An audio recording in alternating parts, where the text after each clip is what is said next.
பிறப்பு ஒக்கும் எல்லா உயிருக்கும் சிறப்பொவ்வா செய்தொழில் வேற்றுமையான் என்று மறைமொழி தந்த வள்ளுவ பெருமகனாரின் வழியிலே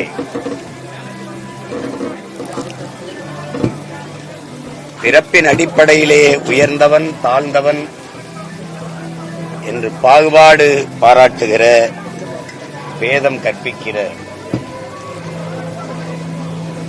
அந்த இழிநிலையை போக்க புரட்சியாளர் அண்ணல் அம்பேத்கர் அவர்கள் சாதிய இழிவை துடைத்தெறிய போராடாமல் இருப்பதை விட செத்து ஒழிவதே மேலானது என்று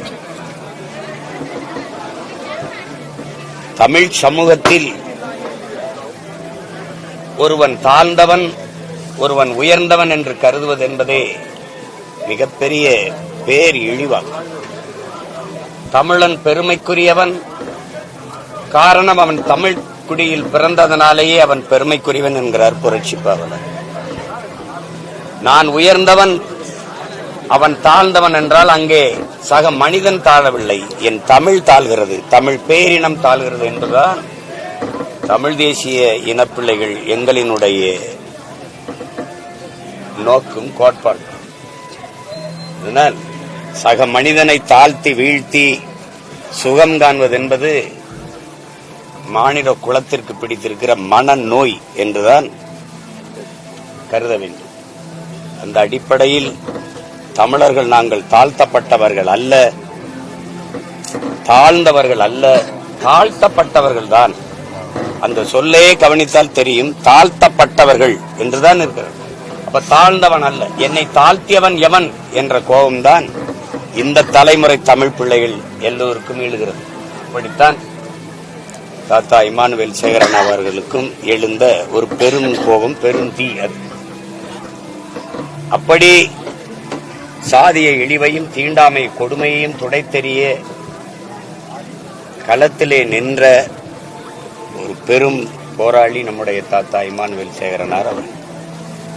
சாதியை ஏற்றதாலுவலற்ற உயர்வுதாலுவற்ற ஒரு சமதர்ம சமூகம் படைக்க எண்ணற்ற நமது முன்னோர்கள் இந்த மண்ணிலே போராடி இருக்கிறார்கள். அதிலேயே மறக்க முடியாத மறுக்க முடியாத ஒரு ஈகியாக, தியாகியாக, போராளியாக இருப்பவர் நம்முடைய தாத்தா இமானுவேல் சேகரனார் அவர். அவருடைய 68வது வணக்க நாளில் நிற்கிற பேர பிள்ளைகள் பெருமிதத்தோடும் திமிரோடும் அவருக்கு எங்களுடைய புகழ் வணக்கத்தை செலுத்துகிற இந்நாளிலே எந்த கனவிற்காக இன்னுயிரை ஈந்தாரோ, எதற்காக அவர் ரத்த துளி இந்த நிலத்திலே சிந்தப்பட்டதோ, அதே கனவை தொடர்ந்து சுமந்து எங்கள் பயணத்தை கொண்டு சென்று நிறைவேற்றுவோம் என்பதுதான் எங்களுடைய உறுதி. பட்டியல் விளக்கே தேவேந்திரர் இலக்கு என்ற முழக்கத்தை முன்வைத்து தொடர்ச்சியாக அதிகாரத்திற்கு கோரிக்கை வைத்து போராடி வருகிறோம். மக்களின் கோரிக்கைகளை, பிரச்சனைகளை அரசு கையில் எடுக்காத போது, கவனத்தில் எடுக்காத போது மக்களுக்கு இருக்கிற இறுதி வாய்ப்பு என்பது அதே அதிகாரத்தை, அதே அரசை கையில் எடுப்பதை தவிர வேறு வழி இல்லை. அப்படித்தான் பன்னெடுங்களா காலமாக உரிமை இழந்து, உணர்வை இழந்து, தாழ்த்தி வீழ்த்தி வைக்கப்பட்ட தமிழ் சமூக மக்கள் கிளர்ந்து எழுந்து நாங்கள் தமிழர்கள் என்று மேலெழுந்து வருகிறோம். இந்த நிலத்தின் அதிகாரத்தை கைப்பற்றி எங்கள் மீது சுமத்தப்பட்ட, திணிக்கப்பட்ட சாதி இழிவை துடைத்தெறிந்து பட்டியல் பிரிவில் இருந்து வெளியேறுவோம். பூண்டை உடைத்துக் கொண்டு கூட்டு புழுவிலிருந்து பரிணாம வளர்ச்சியடைந்து சிறகு முளைத்து உடைத்து பறக்கிற வண்ணத்தி பூச்சி போல தேவேந்திர சமூக மக்கள், ஆதி தமிழ்குடி மக்கள், ஏறும் போரும் எமக்கு தொழிலிருந்து வாழ்ந்த மருதநீள மக்கள் இந்த மண்ணிலே இந்த பட்டியல் இழிவிலிருந்து வெளியேறுவோம் என்கிற உறுதியை இந்த நாளில் ஏற்கிறோம். அதற்கான அதிகாரம் மிக வலிமையானது என்கிறார் அண்ணல் அம்பேத்கர். அதை படித்த பிள்ளைகள் நாங்கள், அதை அடைந்து விட்டால் அனைத்தும் எளிமையானது என்கிற நோக்கில்தான் இந்த நிலத்திலே, இந்த களத்திலே ஒரு மாபெரும் புரட்சிகர அரசியலை கட்டி எழுப்புகிறோம். அதற்கு தமிழ் கூறும் நல்லுலகு, தமிழ் இன மக்கள், எளிய பிள்ளைகள், உங்கள் பிள்ளைகள் எங்களுக்கு ஆதரவு தந்து ஒரு வலிமையான அரசியல் ஆற்றலாக எங்களை மாற்ற வேண்டும். எங்களுடைய தாத்தா இமானுவேல் சேகரனார் அவர்களுக்கு எங்களுடைய புகழ் வணக்கத்தை செலுத்துகிறோம். அவருடைய உயர்ந்த நோக்கத்தை உள்ளத்தில் சுமந்து கொண்டு பயணிக்கிறோம். வணக்கம். கடந்த தமிழக அரசியல் கணக்கு எங்கே போகுது? இன்னைக்கு அன்புமணி ராமதாஸ் ஒரு பக்கம் அதிமுக இருக்கிற பிரச்சனை, சமீப காலமாக இந்த அரசியல் எதை நோக்கி போகுது, என்ன காரணம்? அந்தந்த கட்சிகளுக்குள்ள இருக்கிற நிர்வாக குழப்பங்களுக்குள்ள நம்ம தலையிட முடியாது. என் கட்சிக்குள்ள இருக்கிற சொந்த கட்சி சிக்கலுக்குள்ள இன்னொரு கட்சி தலையிடுவதுங்கிறது நாகரிகமற்ற ஒன்று. அது அவங்களுடைய கட்சி பிரச்சனை. அதால நாட்டுக்கு என்ன பிரச்சனை? இப்ப ட்ரம்ப் வரி விதிச்சதால நம்முடைய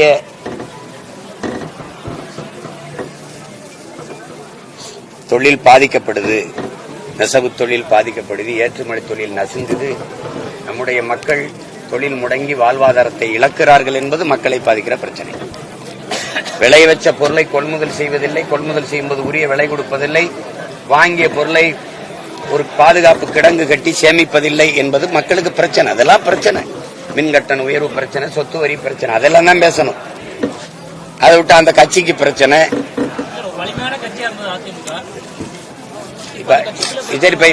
ஒருவேளை அந்த கட்சி சிதைந்தழிது உங்களுக்கு நட்டன்னா நீங்க கட்சியை காப்பாற்ற வந்தீங்களா, நாட்டையும் மக்களையும் காப்பாற்ற நிக்கிறீங்களா? இந்த கட்சி இந்த தலைமைகளை காப்பாற்றத்தான் நீங்க எல்லாம் போராடிட்டு இருக்கீங்களா? அதுக்கு தான் இந்த ஊடகத்தை வச்சுட்டு வேலை செய்யல. உங்களுக்கு நாடும் மக்களும் தான் முக்கியம். அதுக்கு உங்களால முடியுமோ, அது என்ன முடியுமோ அதான் செய்யணும். ஐயோ அந்த கட்சி அழியுதே அப்படின்னா அதுக்கு என்ன செய்யலாம்? சேர்ந்து அழியல.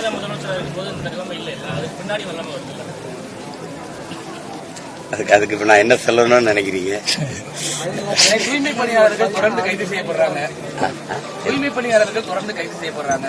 அதுவும் மெரினால கண்ணை சிலை கீழே வச்சே கைது செய்யப்படுறாங்க. இதை நீங்க எப்படி பாக்க? ஏற்கனவே நீங்க போனப்ப அந்த அடக்குமுறை கைவிடப்பட்டுச்சு, மறுபடியும் நேற்று கையில் எடுத்திருக்காங்க. இந்த அரசு எப்படி பாக்குறீங்க? அதுதான் நீங்க ஒன்னு சொல்றேன் பாருங்க. ஒரு நாட்டில் நடக்கிற அநீதிகளை, அக்கிரமங்களை எதிர்த்து பேசுவது, அது நடக்கிற குறைகளை சுட்டிக்காட்டுவதெல்லாம் தவறு என்று கருதப்படுமானால், அப்படி கருதப்படுமானால் அந்த நாட்டை ஒரு குற்றவாளி ஆண்டு கொண்டிருக்கிறான் என்று பொருள். நான் இல்ல, எட்வர்ட் ஸ்னோடன் சொல்றான். இப்ப நீங்க அப்படிப்பட்ட அதிகாரத்தை நிரூபித்து நீங்க ஒரு துப்புரவு தொழிலாளர்கள், நம்முடைய தூய்மை பணியாளர்களுக்கு இந்த சிக்கலை பாக்குறீங்க. நான் அப்படி பார்க்கல. ஒவ்வொரு துறையில் இருக்க சிக்கலை நான் எதிர்கொள்றேன். என்னிடத்துல மனுக்கள் கொடுத்து கோரிக்கை வைக்கப்படுது. அதை நான் தினந்தோறும் மக்களை சந்திச்சு கண்ணீரோடு கவலையோடு அந்த கை நீட்டி என் தாய்மார்கள், என் பெற்றோர்கள் கொடுக்கிற மனுக்களை பார்க்கும்போது பல கோடிக்கணக்கான பிரச்சனைகள்ல என் மக்கள் சிக்கி தவிக்கிறாங்க. அப்ப இது மக்களுக்கான அதிகாரத்தை நிறுவனம். அதையும் ஆபிரகாம் லிங்கன் என்ன சொல்றாங்க? நீங்க ஒரு அநீதியான அரசு நடக்குது, அடக்குமுறையான அரசு நடக்குது, மக்களின் நலன் கருதாத அரசு நடக்குது, ஊழல், லஞ்சம், கொள்ளையில ஊறி திளைக்கிற ஒரு அரசு இருக்குதுன்னா அந்த அரசை நடத்துகிறவன் நல்ல குற்றவாளி. அந்த அரசை நிறுவியவன் யார்? நான் தானே, நீங்க தானே. அந்த அதிகாரத்தை நிறுவிய மக்கள் தான் குற்றவாளிங்களா? இப்ப யாரு பொறுப்பேற்கிறது? இதே இன்னைக்கு வீதியில் நின்று போராடுற நீங்கள் தான் அந்த இடத்துல அந்த அதிகாரத்தை கொடுத்தீங்க. பகுதி நேர ஆசிரியர்கள் நிரந்தர பணி, 12,500 பேர், 13,000 பேர் பணி நியமனம், போக்குவரத்து தொழிலாளர்கள் எங்களை பிடித்த தொகை, பழைய ஓய்வூதியத்தை கொடுங்கள் என்று பழைய ஓய்வு பெற்ற அரசு ஊழியர்கள், இத்தனை சிக்கல் இவர்கள் எல்லாம் சேர்ந்து சாக்டோஜியை போராடுது, அவங்க போராடுறாங்க, இவங்க போராடுறாங்க. இத்தனை பிரச்சனைகளை தந்தவனுக்கு அதிகாரத்தை கொடுத்தது யாரு? இந்த மக்கள் தான். அப்போ யாரு குற்றவாளி?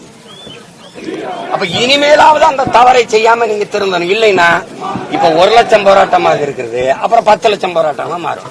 அப்போ வாழ்வதற்கு போராட்டமே வாழ்க்கையா மாறிடும். போராடினால்தான் வாழ முடியுங்கிற நிலைக்கு தள்ளப்பட்டுருவோம். இப்ப இதுல பேச்சு என்ன இருக்குது? தொடர்ந்து போராட்டம் போயிட்டு இருந்துச்சு, அடக்குமுறை, சிறை எல்லாம் நீங்க பாத்துக்கிட்டு தான் இருந்தீங்க. என் நாட்டு குப்பையை, என் மாநிலத்தின் குப்பையை சுத்தமா வைக்க ஆந்திராவில் இருக்க ஒரு தனி முதலாளிக்கு என்ன அக்கறை இருக்க முடியும்? சொல்லுங்க. 1 கிலோ குப்பையை அல்ல 12 ரூபாயா? யாராவது சொல்லுங்க. 12 ரூபாயா 1 கிலோ குப்பை அல்ல? 12 ரூபாயா அப்படின்னு கட்டணம் போட்டு எடுத்துட்டு போற ஒரு கழிவறை, அரசு நடத்துற கழிவறை கழுவ 350 ரூபாயா தம்பி? 3 ரூபா 50 காசுக்கு இந்த ஆட்சிக்கு பினாயில வாங்கி ஊத்துனா வெள்ளையாயிரும். அப்ப கொள்ளையடிக்கிறதுக்குன்னே ஒரு மாசத்துக்கு 270 கோடி தம்பி குப்பையல்ல சென்னையில. இப்ப 10 மாசத்துக்கு 2700 கோடி. 70 கோடியை கொடுத்தாலே என் மக்களுக்கு நல்ல ஊதியம் கொடுத்து நல்ல உபகரணம் அந்த கருவிகளை கொடுத்து அள்ளிடலாம். மீதி 200 கோடிங்க ஏன் அந்த முதலாளிகிட்ட போகுது? இந்த காசு யாரு கொடுக்குறா? அரசு. அரசு நேரடியா தொழிலாளி கொடுத்துட வேண்டியது. எதுக்கு இடையில ஒருத்தன்? இந்த இவன் யாரு? இது கேள்விக்கு உங்கள்ட்ட பதில் இருக்கா? இவன் யாரு இவனுக்கு என்ன சம்பந்தம்? அப்போ எப்படி இருக்கு பாருங்க. இடையில இருக்கிற ஒரு தரங்க வரேன், இவன் எதுக்கு வரேன்? நீ வேலைக்கு எடுத்தில துப்புரவு பணியாளர் அரசு வேலையை எடுத்தியா தனியார் முதலாளிக்கு எடுத்தியா? அப்புறம் அவன்கிட்ட கொடுக்குற குப்பையல்ற தொழில குப்பையால கூட உன்னால முடியல. குப்பைய கூட அள்ளுகிற தகுதியும் திறமையும் உனக்கு இல்ல. எதுக்கு இருக்க நீ?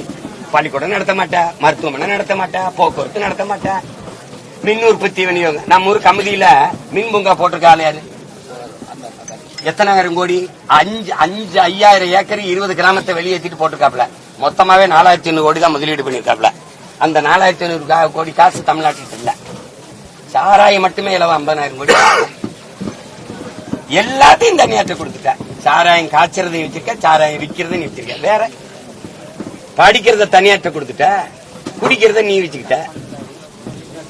நோய்வாய்ப்பட்டா நீ எல்லாம் டாக்டருக்கு படி 3.5 கோடி கேட்கறான். உங்க அப்பா கொடுப்பானே, எங்க ஆத்தா கொடுப்பானே, எங்க அப்பா கொடுப்பானே, யாரு கொடுக்குற? படிச்சுட்டேன். வேலை படிக்க போகும்போது 1000 ரூபாய் யாருக்கு? தங்கச்சிக்கு புதுமை பெண். படிக்க போகும்போது தம்பிக்கு 1000 ரூபாய். தமிழ் மகன் படிச்சுட்டு வந்தா வேலையில வீதியில் நிக்கணும். அப்புறம் 1000 ரூபாய் கொடுப்பேன். தம்பி எனக்கு 1000 ரூபாய் தேவையில்லை, வேலை வேணும்ன்றேன். அதிகாரங்கிறது பாருங்க கேடு கட்ட கேவலம் கட்ட தற்கொலை கூட்டமாக வந்திருக்கு. என்ன தெரியுது? அதுக்கு என்ன தெரியுது? முதல்வர் சொல்றாரு சட்டசபையில கழக ஆட்சியிலே திராவிட மாடல் ஆட்சியிலே கடந்த 3 ஆண்டுகளில் 1,00,000 போராட்டங்களுக்கு அனுமதி கொடுத்திருக்கோம் அப்படின்னு. அதுல என்ன பெருமை இருக்கு? 1,00,000 பிரச்சனையை கொடுத்திருக்கீங்க, அதுக்கு 1,00,000 போராட்டம் நடத்திருக்காங்க மக்கள். இதுல பெருமைப்படணுமா? கேவலம். நான் பாப்பேன், தொலைக்காட்சியில் காட்டுவாங்க பாப்பேன்.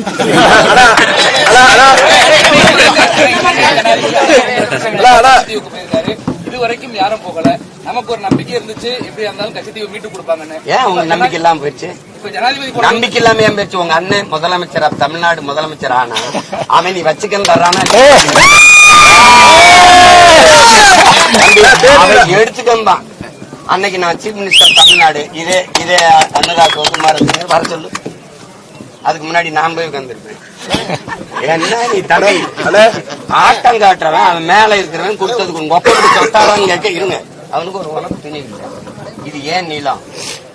இவ்வளவு நாள் ஆச்சு மத்திய அரசு ஒரு கேள்வி கூட மத்திய அரசுக்கு எனக்கு என்ன சம்பந்தம்? யாரு திடீர்னு 24 தேர்தல பையன் மோடி பேசினார் பத்தியா, கட்சித்தீவை மீட்க வேண்டும் அப்படின்னு அதோட விட்டாங்க. வேற என்ன தம்பி? கட்சித்தீவை மீட்க போராடுவோம், கட்சித்தீவை மீட்க போராடுவோம். கொடுத்தது காங்கிரஸ், கொடுக்கும்போது கூட வேடிக்கை பார்த்தது திமுக. ஆனா இந்த கட்சிகளின் தேர்தல் அறிக்கையில தொடர்ச்சியா கட்சித்தீவை மீட்க போராடுவோம், கட்சித்தீவை மீட்க போராடுவோம். அண்ணன் வந்த கட்சித்தீவை மீட்க தீவிரமா போராடுவோம் ஒரு சொல்ல சேர்த்துக்கிட்டாங்க. புரியுதா? இப்ப கட்சித்தீவை மீட்க போராடுங்க வார்த்தையை எடுத்துட்டாங்க. ஏன்னா அது ஏன் வேலைன்னு நினைச்சு விட்டுட்டாங்க. எதுக்கு?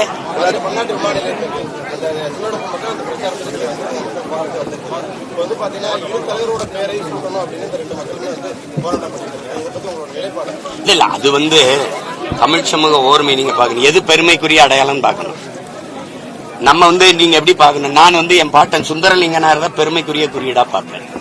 ஒரு போர் மரவன் அவன் பாருங்க, நீங்க அவர் மாதிரி ஒரு வீரனை இங்க கணக்கெடுக்க முடியாது. மன்னர் வெளியேறாரு, வா சுந்தரலிங்கம் போகணும். அதுக்கு முன்னாடி ஒரு பாட்டன் வெள்ளையத்தவன் இறந்துறாங்க களத்துல. சுந்தரலிங்கம் தான் ஒரு தளபதி.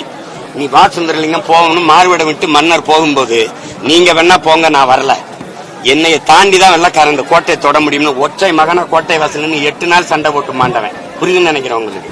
அந்த வீரத்தை தான் நீங்க போற்றணும். இங்க நீங்க தாத்தா இமானுவேல் பேரை வைக்கணுங்கிறதும், இன்னொருத்தர் தாத்தா தெய்வ திரும்ப முத்துராமலிங்க பேரை வைக்கணும் சொல்றேன். அதான் நான் உங்க அண்ணன் ஒண்ணு சொல்றேங்க. இந்த தமிழ் இனத்தின் மகனா சொல்றேங்க. நீங்க இங்க பாருங்க, நமக்கு வரலாறு இல்ல, சிலப்பதிகாரம் இலக்கிய சான்றுதான் நம்ம பாட்டை ஆண்டான்னு. சாதாரண குடிமகள் தன் அரசவையிலே கால் சிலம்பை உடைத்து நீதியை நிலைநாட்டுற ஜனநாயகத்தை வச்சிருந்தான்னா என் பாட்டன் பாண்டியன் நெடுஞ்செழியன். பாண்டியன் நெடுஞ்செழியன்ங்கிற பேரை வச்சுட்டா நீனும் பேச மாட்டா, இவரும் பேச மாட்டாரு, நானும் பேச மாட்டேன். நாங்க எல்லாரும் பாண்டியன். அது அண்ணன் வரும்போது இங்க ஒரு தம்பி என்ன சொல்றான்னு சரின்றுவாங்க. கொஞ்சம் ஹைட்ரோ கார்பனுக்கு எதிராக ராமநாதபுரம் மாவட்டத்தில் ஒரே ஒரு தேர்தல் பயணம் போறேன். அதுல அது செய்யறேன். ஒரே ஒரு கேள்வினா, தேனியில நடந்த அந்த பொதுக்கூட்டத்திற்கு அப்புறம் இந்த பட்டியல் வெளியேற்ற நிலைப்பாடு உங்கள்கிட்ட எப்படி இருக்கு? அடுத்த கட்ட நடவடிக்கை பட்டியல் வெளியேற்ற நிலைப்பாடுலாம் இல்ல, பட்டியல் வெளியேற்றோம். அதில் நிலைப்பாடு தேர்தலுக்கு தேர்தல் மாறுறது அதெல்லாம் கிடையாது. இங்க பாருங்க தம்பி, நான் வாக்கு அரசியலுக்கு வந்தவன்ல, என் மக்களின் வாழ்க்கைக்கு அரசியல் செய்ய வந்தவன். புரியுதா?